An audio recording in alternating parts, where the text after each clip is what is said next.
Class 10 exercise 5.1 question number 1 हम पढ़ेंगे। इसके पहले आप अर्थमेटिक प्रोग्रेशन का इंट्रोडक्शन का वीडियो नहीं देखे हैं तो आप आई बटन से इंट्रोडक्शन वाला वीडियो देख लीजिए तो आप इसको बेहतर समझ पाइएगा। क्वेश्चन नंबर फर्स्ट में है, in which of the following situation does the list of numbers involved make an arithmetic progression and why. क्या कारण है, जो भी ये सिचुएशन दिया हुआ है यानी 4 क्वेश्चन है उसको हम टोटल आज सॉल्व करेंगे। क्या कारण है कि यह एपी में है, अगर एपी में है तो इसका रीजन भी साथ में लिखना है। तो पहला क्वेश्चन है, the taxi fare after each kilometre when the fair is 15 यानी 15 रुपया है, प्रत्येक किलोमीटर का भाड़ा है 15 रुपया फर्स्ट किलोमीटर का, यानी कि फर्स्ट किलोमीटर जैसे ही आप बैठते हैं किसी टैक्सी पे तो बैठते ही 15 रुपया देना होगा। फिर कह रहा है और ईच किलोमीटर का जो फेयर है 8 रुपया यानी कि 8 रुपीज़ यानी 8 रुपया है। तो अब बताइए कि यह एपी में है कि नहीं है। तो मैं इसको लिखता हूँ, जैसे फर्स्ट है 15, 15 रुपया लग ही जाएगा, बैठते ही 15 रुपया आपको देना है। फिर ईच किलोमीटर के लिए 8 जुड़ जाएगा तो 8 जोड़ दीजिए इसमें तो कितना हो जाएगा 23 यानी फर्स्ट आया 15, दूसरा 23, फिर इसमें अगर 8 हम ऐड करते हैं तो कितना हो जाएगा 31, फिर 8 ऐड करेंगे तो 39, फिर 8 ऐड करेंगे तो कितना हो जाएगा 47।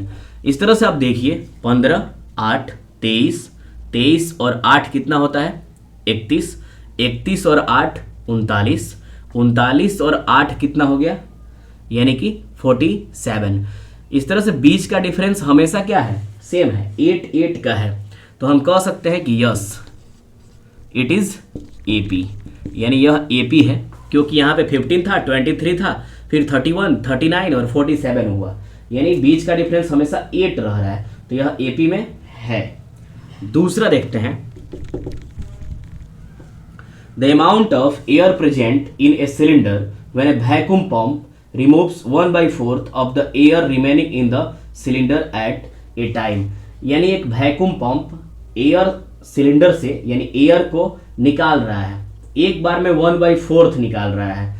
तो इसमें पूछा जा रहा है कि 2, 3, 4 बार अगर निकाले तो क्या यह एपी में होगा, तो नहीं होगा। क्यों नहीं होगा देखते हैं। इसका वॉल्यूम मान लेते हैं कि 16 है, यानी 16 है फर्स्ट, तो इसका 1/4 अगर निकाल लेगा तो बचेगा कितना इसमें, यानी 1/4, 16 का 1/4 निकाल लिया तो कितना बचा, यानी 4 निकाल लिया तो 16 - 4 कितना हुआ 12 यानी कि 12 दूसरा हुआ। अब फिर 12 का 1/4 तो 12 का 1/4 कितना निकाल लिया 3, तो 12 - 3 कर लेंगे कितना बचा 9, फिर 9 का 1/4 तो ये कितना बचेगा यानी कि 9/4 ही मान लीजिए इसको।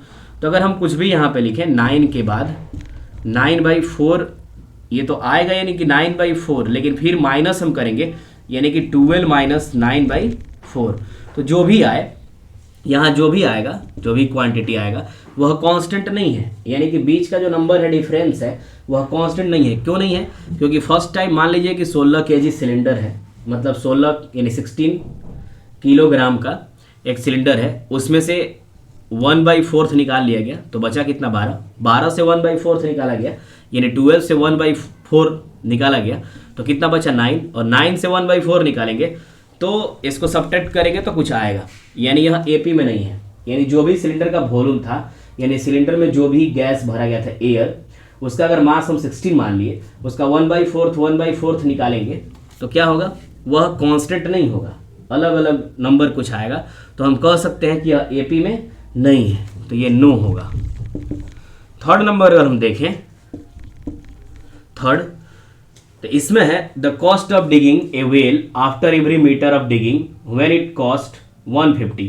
प्रत्येक मीटर के लिए 50 रुपया आपको देना होगा, यानी कि 50 फॉर ईच सब्सिक्वेंट मीटर, यानी प्रत्येक मीटर आप डिगिंग करते हैं यानी कि वेल को खोदते हैं कुआं को तो 50 रुपया मिलेगा। लेकिन अगर काम में जुड़ गए तो 150 फर्स्ट टाइम मिल जाएगा, यानी काम में लगते ही 150 और प्रत्येक मीटर के लिए ईच मीटर के लिए 50।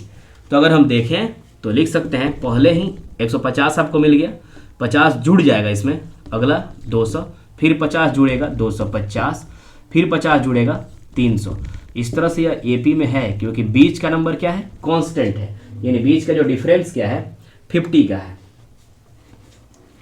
अगला हम देखें fourth number, the amount of money in the account every year when 10,000 is deposit at the compound interest eight 8% per annum.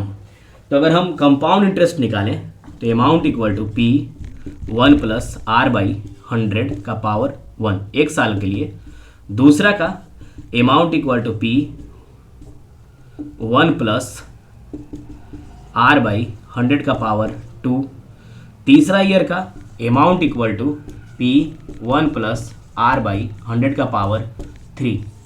तो ये सब वैल्यू काफ़ी डिफरेंट हो जाएंगे, यानी सीधे तौर पे हम ये कह सकते हैं कि एपी में नहीं होगा, यानी कोई भी कंपाउंड इंटरेस्ट हो वह एपी में नहीं होता है, क्योंकि अब वैल्यू काफ़ी डिफरेंट हो जाएंगे। एक साल का कुछ अलग आएगा, 2 साल का उससे कुछ अलग आ सकता है क्योंकि पावर 2 हो गया, 3 इयर्स का कुछ अलग आ सकता है।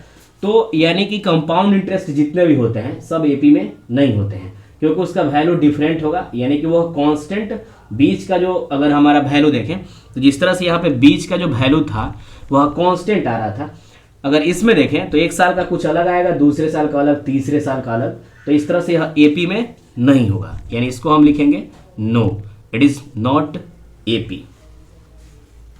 अगर आपको ये लिखना है माइंड मैप के तौर पे तो आप इसको लिख लीजिए। ये कोई बहुत इंपॉर्टेंट नहीं है, बस इसमें आपको जानना था कि कौन एपी में होता है और कौन एपी में नहीं होता है। तो आप इसको लिख सकते हैं माइंड मैप के तौर पे। मिलेंगे फिर नेक्स्ट वीडियो।